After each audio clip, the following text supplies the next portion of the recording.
1 Coríntios capítulo 15.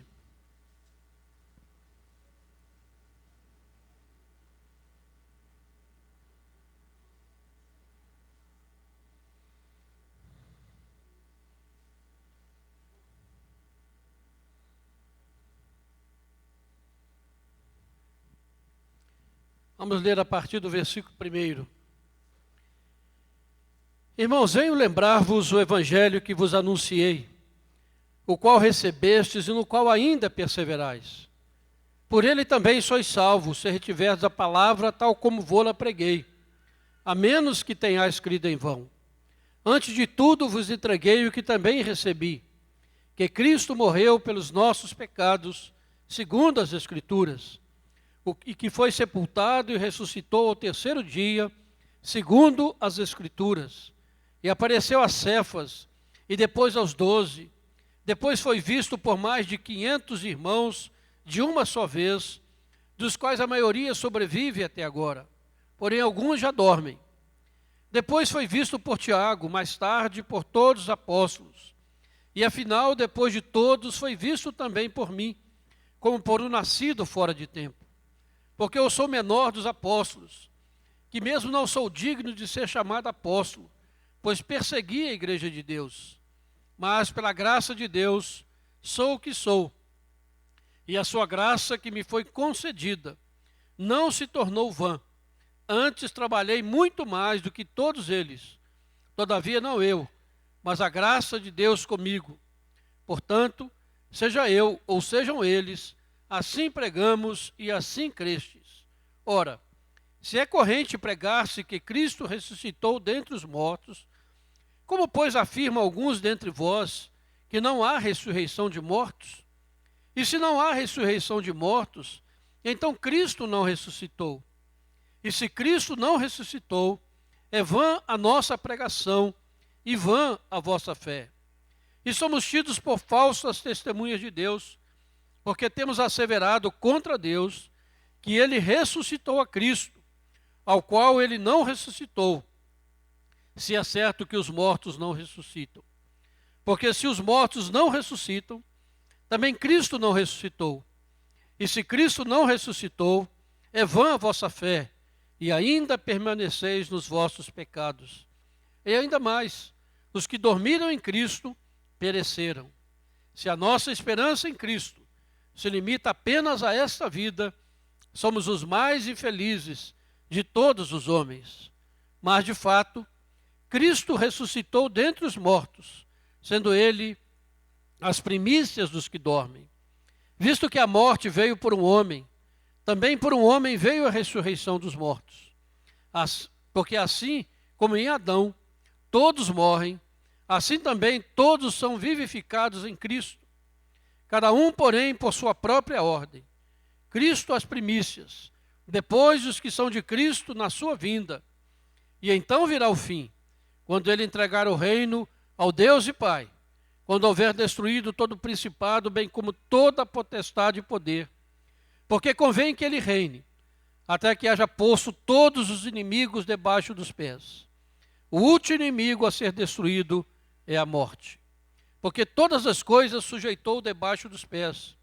E quando diz que todas as coisas lhe estão sujeitas, certamente exclui aquele que tudo lhe subordinou. Quando, porém, todas as coisas lhe estiverem sujeitas, então o próprio Filho também se sujeitará àquele que todas as coisas lhe sujeitou, para que Deus seja tudo em todos. Amém. Esta semana, cheia de significados, de eventos, de acontecimentos que sustentam a nossa fé, que são fundamentais para a fé cristã. Primeiramente, na sexta-feira, nós nos lembramos do sacrifício de Jesus numa cruz. Hoje, nós estamos celebrando o túmulo vazio, porque Jesus venceu a morte. E a ressurreição se levanta dentro da história como um evento único, jamais repetido. Até hoje, ninguém mais ressuscitou dentre os mortos, da mesma maneira que Jesus Cristo ressuscitou.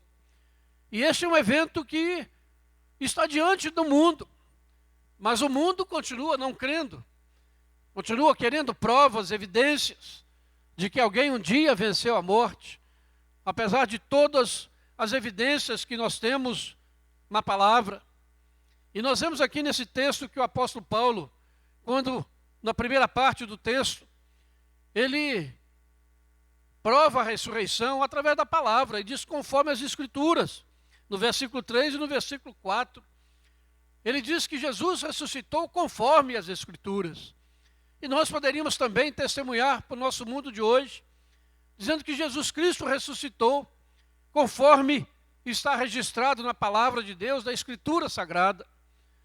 E alguém pode dizer, mas a Bíblia é um livro dos cristãos. Outro pode dizer, mais papel, você pode colocar qualquer coisa. Mas jamais alguém conseguiu, durante esses 2000 anos, contraditar essa palavra. Essa é a palavra de Deus, inerrante, infalível. E por mais que os seres humanos e toda a humanidade e os sábios tenham tentado desacreditar a palavra, eles jamais conseguiram. E essa palavra continua viva, essa palavra continua transformando vidas, essa palavra continua alimentando a nossa fé. E por isso nós podemos hoje testemunhar da ressurreição de Jesus Cristo, apelando para as Escrituras, conforme as Escrituras, conforme foi relatado nesse texto, conforme é relatado nos Evangelhos, conforme é relatado em todo o Novo Testamento. Você pode ter essa convicção de afirmar isso diante de um mundo incrédulo, que as Escrituras sagradas testemunham a ressurreição de Jesus Cristo. São escritos da época de Jesus e jamais foram desacreditados. Por isso, se você tiver alguma dúvida, alguém querer, por acaso, zombar dessa ressurreição, você pode dizer, as Escrituras sagradas afirmam, e por isso eu creio na palavra de Deus. Mas o apóstolo Paulo aqui também, ele fala de muitas pessoas que foram testemunhas dessa ressurreição, e apela para a sua própria experiência. Ele diz que depois de todos, Jesus foi visto por ele, como por um nascido fora do tempo. E ao mesmo tempo, então, que nós podemos apelar para as Escrituras, nós podemos apelar para a nossa própria experiência. Porque se você é um cristão, mesmo que você não tenha visto fisicamente Jesus Cristo, pela fé, você teve um encontro com Ele. Isso ninguém pode negar na sua vida. Um dia Jesus Cristo transformou a sua vida.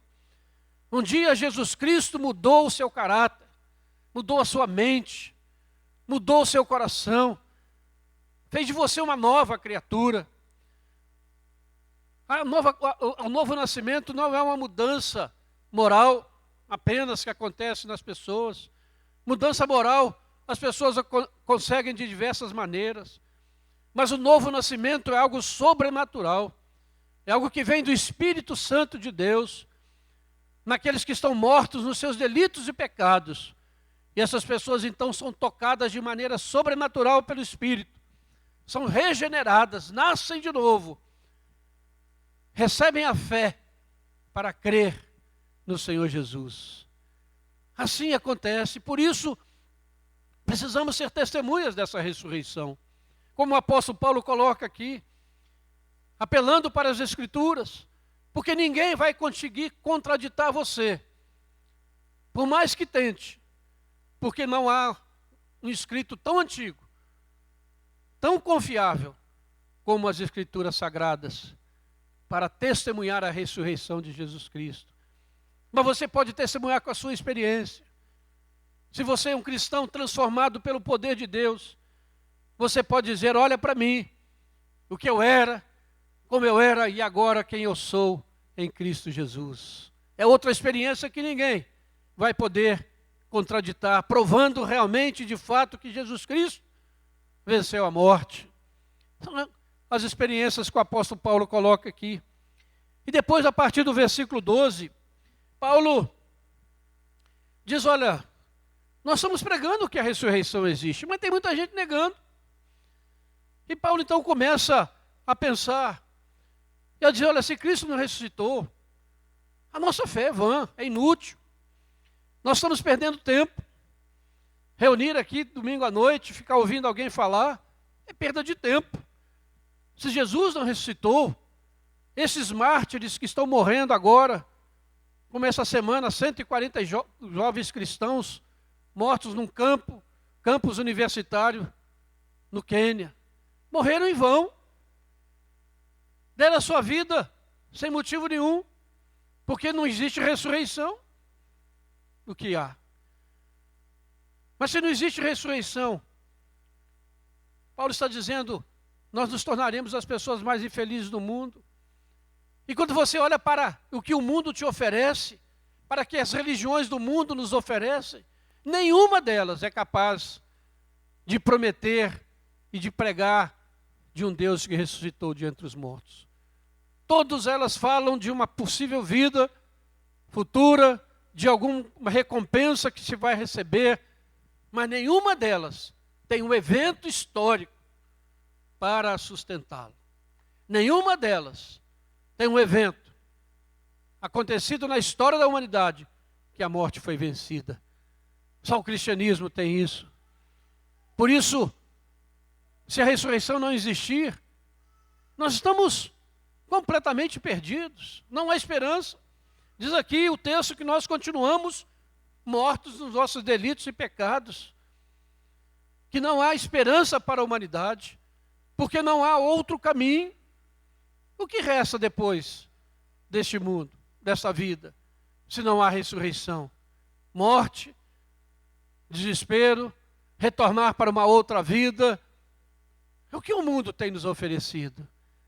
Mas o apóstolo Paulo, então, está aqui dizendo que se isso não acontece, se a ressurreição não existiu, o cristianismo, os cristãos estão morrendo, estão vivendo uma vida que não vale a pena viver. E ele diz, então vamos comer e beber, porque amanhã nós vamos morrer. Não tem mais sentido essa existência. Mas depois, a partir do versículo 20, o apóstolo Paulo afirma e reafirma a veracidade da ressurreição. Mas de fato, de verdade, Cristo ressuscitou dentre os mortos. E essa é a grande mensagem do cristianismo. É a grande mensagem que sustenta a nossa fé. Nós temos um Deus que venceu a morte. E ele diz que Jesus, ele é as primícias. Ou seja, nós iremos depois. Ele ressuscitou em primeiro lugar. Ele é as primícias, o melhor para Deus. Mas também o texto diz que quando o Senhor voltar, no versículo 23, aqueles que são de Cristo vão ressuscitar na sua vinda. Que coisa maravilhosa, que esperança maravilhosa enche o nosso coração. Jesus já abriu o caminho. Ele mostrou de fato e de verdade que a ressurreição é real. Que nós não podemos fugir dessa realidade.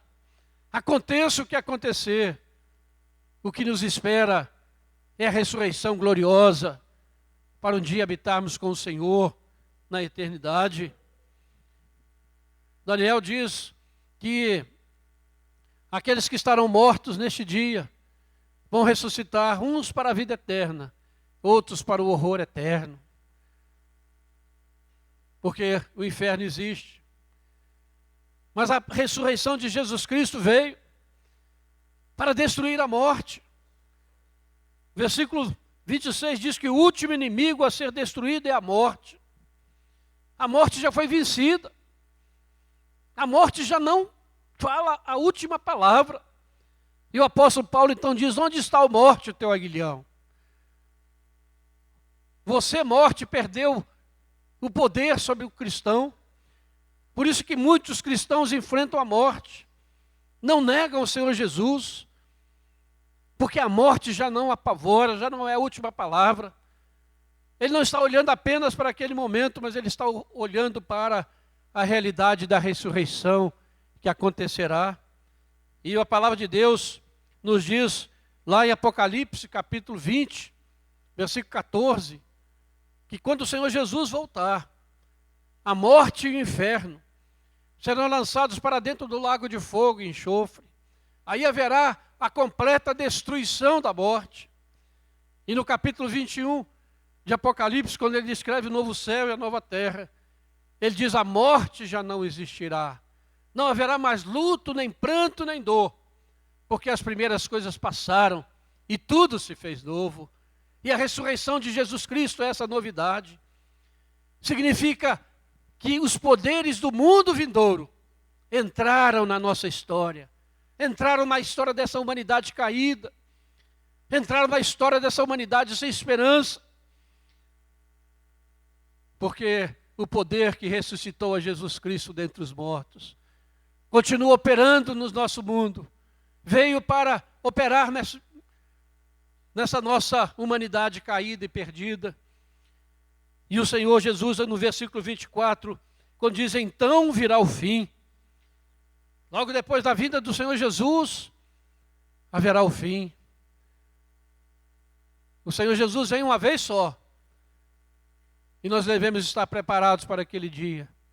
Não haverá uma outra oportunidade, não haverá um suposto arrebatamento da igreja, mas ele virá, como diz o texto, na sua vinda, e então, imediatamente virá o fim, quando ele entregar o reino a Deus e o Pai, quando houver destruído todo o principado, bem como toda a potestade, convém que ele reine, até que haja posto todos os inimigos debaixo dos seus pés.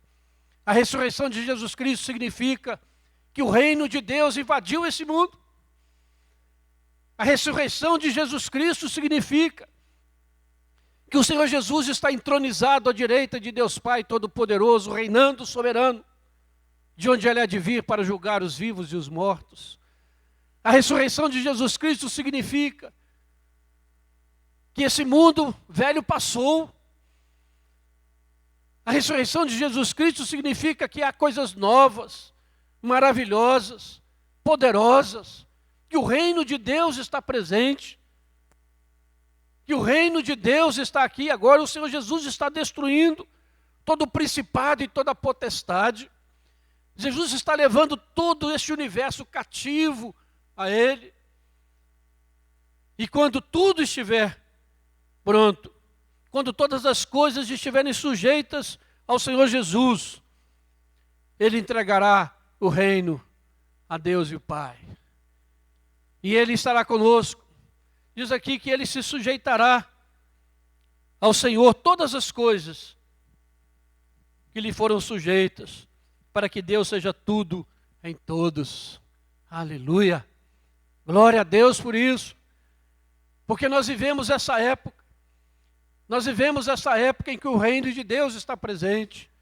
Quando você olha para o mundo e você olha para a situação do cristianismo, tanta apostasia, tanto evangelho mentiroso sendo pregado, tantas coisas que depõem contra a igreja, que você fica às vezes sem esperança. Mas quando você olha para a ressurreição e o poder que trouxe a Jesus de novo de entre os mortos, é o mesmo poder que continua operando na vida da sua igreja, na minha vida e na sua vida, nos sustentando, nos capacitando a caminhar dia a dia, nos sustentando a fazer a obra do Senhor, porque o que está na nossa frente é a ressurreição, a vitória sobre a morte, o maior inimigo da humanidade. Esse inimigo que a humanidade não consegue destruir, esse inimigo que vem e destrói vidas, foi vencido. É o inimigo derrotado. E finalmente, um dia, não mais existirá na face da terra. A maldição que entrou no mundo por um homem, foi também retirada por um homem, Jesus Cristo, crucificado e ressurreto. Essa é a mensagem, irmãos, do cristianismo. Essa é a mensagem que enche o nosso coração de esperança. Essa é a mensagem que enche o nosso coração de júbilo e de gozo. Essa é a mensagem que tem enchido o coração daqueles que têm dado as suas vidas por Jesus Cristo. Porque eles sabem que esse mundo já passou. Eles sabem que este mundo já não subsiste. Eles sabem que este mundo é apenas uma aparência. Mas a realidade está na ressurreição de Jesus Cristo. Ali está a verdadeira, a coisa verdadeira, autêntica. Esse mundo já passou. Este mundo é apenas uma aparência. Esse mundo já está derrotado. Por isso nós não podemos nos deixar levar pelo brilho deste mundo, pelas coisas deste mundo, por esse evangelho que nos oferece apenas bênçãos aqui e agora materiais. Mas nós devemos olhar para a ressurreição de Jesus Cristo, porque Ele vive e reina, e Ele voltará com poder e glória, para implantar, para consumar o seu reino, que já foi implantado, e Ele está operando. E através da igreja, através da pregação do Evangelho, através da celebração deste momento aqui que nós tivemos, o reino de Deus vai se firmando, vai se expandindo. O testemunho do Senhor Jesus vai sendo dado diante dos principados e potestades e diante dos seres humanos. A um povo remido, a um povo comprado pelo sangue de Jesus, a um povo neste mundo que é amado por Deus e odiado pelo mundo.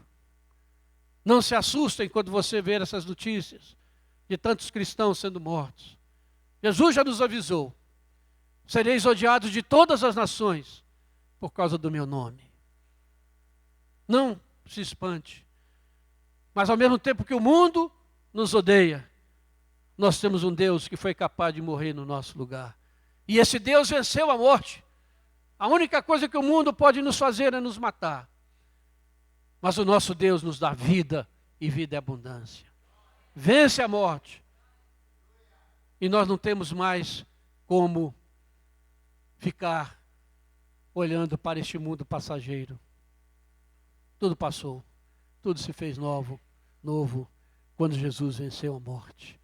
E nesse dia que nós lembramos deste fato tão extraordinário, que você possa encher o seu coração de alegria, que você possa encher o seu coração de júbilo, de gratidão, por esse Deus que te amou de uma maneira tão maravilhosa.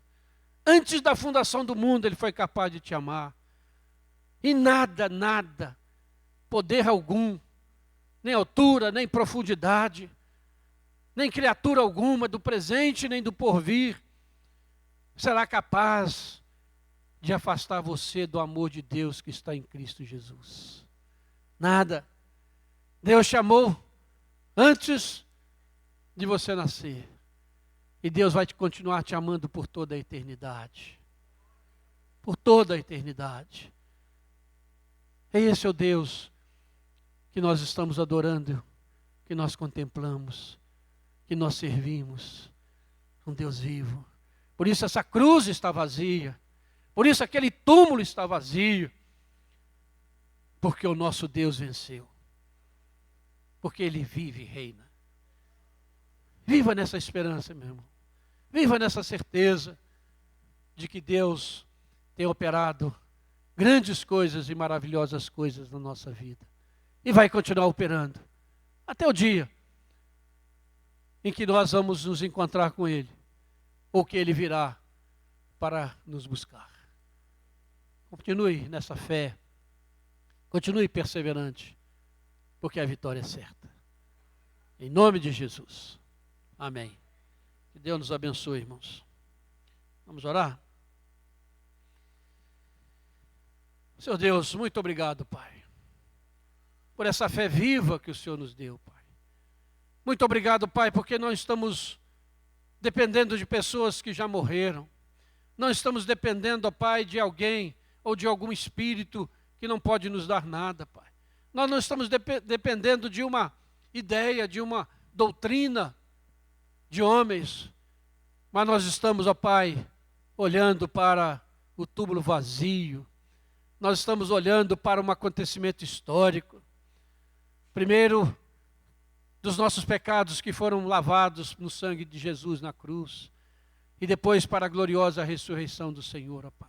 Muito obrigado, Senhor. Porque nós somos livres verdadeiramente.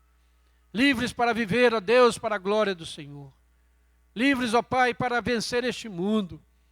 Livres, ó Pai, para irmos à Tua presença, para adorar-te e bendizer-te, Pai. Ó Deus, porque o Senhor nos amou em Cristo Jesus. Obrigado por Jesus Cristo, porque Ele venceu a morte. Obrigado por Jesus Cristo, porque Ele foi àquela cruz em nosso lugar, ó Pai. Mas o Senhor aceitou o sacrifício dEle, e por isso Ele foi ressurreto. E agora está à direita do Senhor, ó Pai. Obrigado, Pai, porque Ele reina, porque o Seu reino invadiu esse mundo, porque os poderes do mundo vindouro já estão à nossa disposição. Apesar deste mundo tão decadente, o Senhor continua operando, o Senhor continua agindo, salvando e transformando vidas, ó Pai. Ó Deus, que essa esperança gloriosa esteja no coração de cada um de nós aqui nesta noite. Que a esperança da ressurreição seja real na vida de cada um, ó Pai. Algo real, concreto, vivo, para que nós possamos prosseguir para a glória do Teu nome, Senhor. Oramos em nome de Jesus. Amém, Senhor.